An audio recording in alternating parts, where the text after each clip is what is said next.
जय हिंद दोस्तों, मेरा नाम अनुज है। अध्ययन विथ अनुज ऑफिशियल चैनल पर आप सभी लोगों का स्वागत है। दोस्तों, आज के वीडियो में मैं फिर से आपके लिए 20 अति महत्वपूर्ण जीके के प्रश्न लेकर के हाजिर हूं। ये बहुत ही महत्वपूर्ण प्रश्न है, ध्यान से देखिएगा। आइए शुरू करते हैं। पहला प्रश्न है, भारतीय संविधान कितने शब्दों से बना है? दोस्तों, भारतीय संविधान 80,000 शब्दों से बना है। ऑप्शन आपका सी वाला सही होगा। संवैधानिक दृष्टि से देखें तो भारतीय संविधान में 395 अनुच्छेद हैं। मूल संविधान में 8 अनुसूचियाँ थीं। वर्तमान में यह बढ़कर के 12 अनुसूचियां हो गई हैं और इसमें भागों की संख्या भाग 22 हैं। वर्तमान में शब्दों की संख्या 1,45,000 हो गई है, परंतु ऑप्शंस में 1,45,000 नहीं है। ऑप्शन आपका सी वाला माना जाएगा। Option C 80,000। किसी वस्तु या सेवा की मांग जो किसी अन्य चीज की मांग का परिणाम होती है उसे क्या कहते हैं? तो एक साधन की मांग व्युत्पन्न मांग कहलाती है। ऑप्शन आपका बी वाला सही होगा। अर्थात उत्पादन के साधनों की मांग को व्युत्पन्न मांग कहते हैं, जो अन्य चीज की मांग का परिणाम होती है। जैसे मान लीजिए श्रम है, तो श्रम द्वारा उत्पादित वस्तुओं की मांग, उत्पादित वस्तुओं की मांग जितनी अधिक होगी तो इसका असर श्रम पर पड़ेगा। श्रम की मांग भी उतनी ज़्यादा होगी। मान लीजिए कि कोई वस्तुओं का उत्पादन हो रहा है, मार्केट में जा रही है, लगातार वस्तुओं की मांग बढ़ रही है, तो वो जाकर के श्रम पर पड़ेगा, लेबर पर पड़ेगा, और वहाँ से ज़्यादा वस्तुओं का उत्पादन संभव हो पाएगा। श्रम जो है ज़्यादा लिया जाएगा। ऑप्शन आपका बी वाला सही होगा। मुद्रा क्या है? मुद्रा का फुल फॉर्म होता है micro units development and refinance agency. Micro units development and refinance agency. Option आपका ए वाला सही होगा। विकास और पुनर्वित्त एजेंसी। इसका निर्माण सरकार ने किया है। लोन स्कीम है एक, ये लोन स्कीम भारत सरकार के द्वारा चलाई जाती है। यह व्यक्तियों को, एसएमईज को और एमएसएमईज को लोन मुहैया कराती है। 3 तरह के लोन देती है, जिसमें से शिशु लोन, किशोर लोन और तरुण लोन मिलता है। शिशुओं को 50,000 मैक्सिमम शिशु लोन के अंतर्गत मिलता है, 50,000 तक। किशोर लोन में 50,000 से लेकर के 5 लाख तक, और तरुण लोन में 5 लाख से 10 लाख तक का लोन दिया जाता है। इन 3 तरह के लोनों की व्यवस्था मुद्रा लोन के अंतर्गत की है। ऑप्शन आपका ए वाला सही होगा। नेक्स्ट क्वेश्चन पर आते हैं। नेक्स्ट क्वेश्चन है, सूर्यास्त के बाद भी पृथ्वी के सतह के निकट वायु किस प्रकार ऊष्मा प्राप्त करती है? तो सूर्यास्त के बाद पृथ्वी की सतह के निकट वायु स्थलीय विकिरण के द्वारा ऊष्मा प्राप्त करती रहती है। ऑप्शन आपका बी वाला सही होगा। फ्लेमिंग का वाम हस्त नियम किससे संबंधित है? फ्लेमिंग का वाम हस्त नियम दोस्तों धारा पर चुंबकीय क्षेत्र के प्रभाव से संबंधित है। ऑप्शन आपका सी वाला सही होगा। फ्लेमिंग के बाएं हाथ का नियम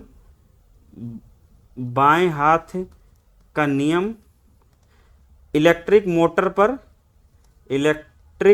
पर लागू होता है, और दाएं हाथ का नियम इलेक्ट्रिक जनरेटर पर लागू होता है। बाएं हाथ का नियम इलेक्ट्रिक मोटर पर लागू होता है और दाएं हाथ का नियम इलेक्ट्रिक जनरेटर पर लागू होता है। प्रश्न है आपका, फ्लेमिंग व वाम हस्त नियम किससे संबंधित है? धारा पर चुंबकीय क्षेत्र से संबंधित है। ऑप्शन आपका डी वाला सही होगा। नेक्स्ट क्वेश्चन पर आते हैं। कांच को भी कहा जाता है, कांच को क्या कहा जाता है? कांच को अतिशीतित द्रव भी कहा जाता है। ऑप्शन आपका ए वाला सही होगा। नेक्स्ट क्वेश्चन पर आते हैं। सुपर कूल्ड लिक्विड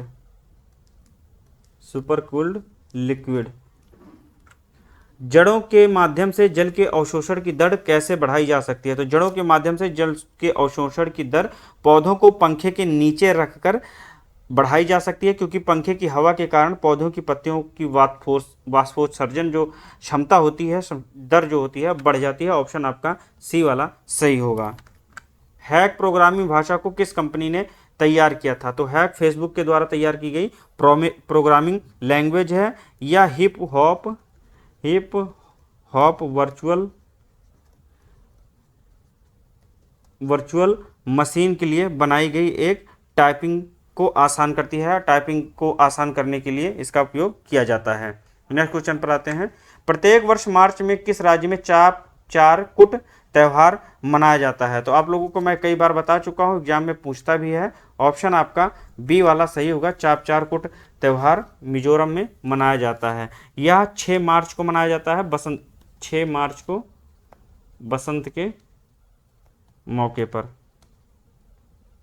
बसंत के मौके पर मनाया जाता है। मिजोरम में अन्य त्यौहार मनाए जाते हैं, मिमकुट है, पालकुट है, ये भी मिजोरम के ही त्यौहार है। नेक्स्ट क्वेश्चन पर आते हैं। निम्नलिखित में से किस लेखक ने अकबर के दीन इलाही धर्म अकबर ने चलाया था? आप जानते होंगे। तो इनको इस कोट करते हुए उन्होंने कहा कि उनकी मूर्खता का ना कि बुद्धिमत्ता का स्मारक दीन इलाही है। तो इसे कहा था विंसेंट स्मिथ ने। ऑप्शन आपका बी वाला सही होगा। ये एक ब्रिटिश इतिहासकार थे, इन्हीं के द्वारा यह कथन कहा गया था। नेक्स्ट क्वेश्चन पर आते हैं 11वें पर। 11वां प्रश्न है, हिंदी को राजभाषा का दर्जा कब मिला था? तो हिंदी को राजभाषा का दर्जा 14 सितंबर 1949 को प्राप्त हुआ था। इसीलिए जो है 14 अगस्त नहीं होगा, यहाँ 14 सितंबर होना था,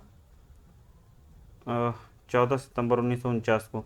चलिए यहाँ मैं बता दे रहा हूँ, 14 सितंबर 1949 को संवैधानिक रूप से हिंदी को राजभाषा का दर्जा मिला हुआ था। ऑप्शन तो नहीं है, यही सही होगा। और इसीलिए प्रत्येक वर्ष राष्ट्रीय हिंदी दिवस के रूप में 14 सितंबर को राष्ट्रीय हिंदी दिवस मनाया जाता है, राष्ट्रीय हिंदी दिवस।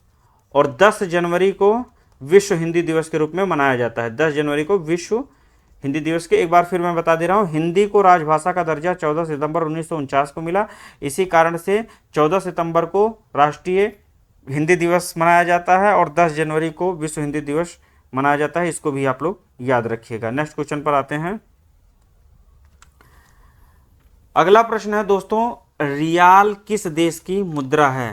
तो रियाल जैसा कि आप लोग जानते हैं कि सऊदी अरब की मुद्रा है। ऑप्शन आपका ए वाला सही होगा। सऊदी अरब के अतिरिक्त ईरान, कतर और यमन की भी मुद्रा है।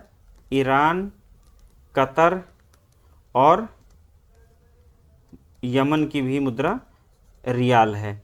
रियाल कहाँ कहाँ की मुद्रा है? ईरान, कतर, यमन और सऊदी अरब में जो भी करेंसी यूज होती है वहाँ पर इसे रियाल कहा जाता है। 13वां प्रश्न देखते हैं। चरक संहिता निम्नलिखित में से किससे संबंधित है? चरक आयुर्वेद का एक प्रकांड विद्वान थे आयुर्वेद के, ये कनिष्क के राजवैद्य थे। ऑप्शन आपका डी वाला सही होगा। यह चिकित्सा से संबंधित है। जब ये आयुर्वेद के विद्वान थे तो जाहिर सी बात है कि चिकित्सा से ही संबंधित होगी। तो चरक कनिष्क के राजवैद्य थे। ऑप्शन आपका डी वाला सही होगा। भारतीय सर्वेक्षण विभाग कहाँ पर स्थित है? दोस्तों भारतीय सर्वेक्षण विभाग देहरादून में स्थित है। ऑप्शन आपका डी वाला सही होगा। बंगलुरु में भारतीय खगोल संस्थान स्थित है। भारतीय खगोल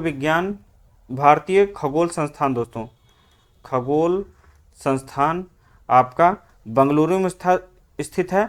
और भारतीय मौसम वेधशाला पुणे में स्थित है। भारतीय मौसम वेधशाला पुणे में स्थित है। कोलकाता में दोस्तों आपका भारतीय रासायनिक जैविकी संस्थान है। भारतीय रासायनिक जैविकी संस्थान।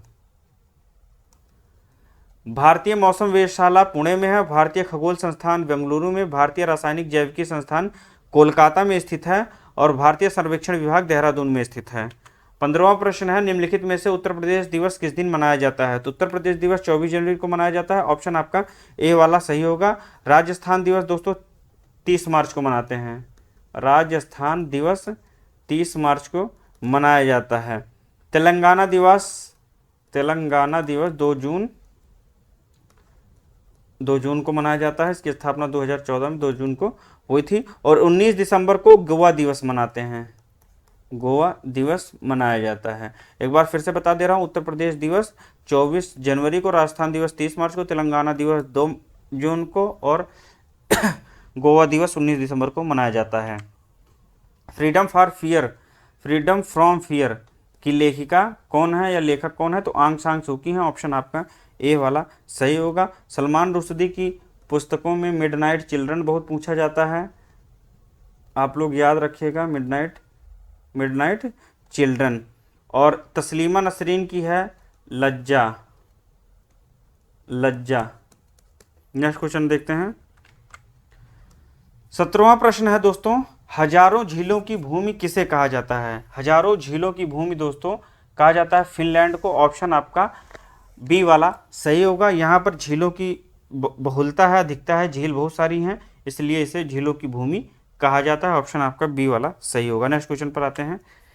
नेक्स्ट क्वेश्चन है, किस रंग का तरंग दैर्ध्य कम रहता है? तो बैंगनी रंग का तरंग दैर्ध्य सबसे कम रहता है। ऑप्शन आपका ए वाला सही होगा, इसलिए इस रंग का प्रकीर्णन सबसे अधिक रहता है। प्रकीर्णन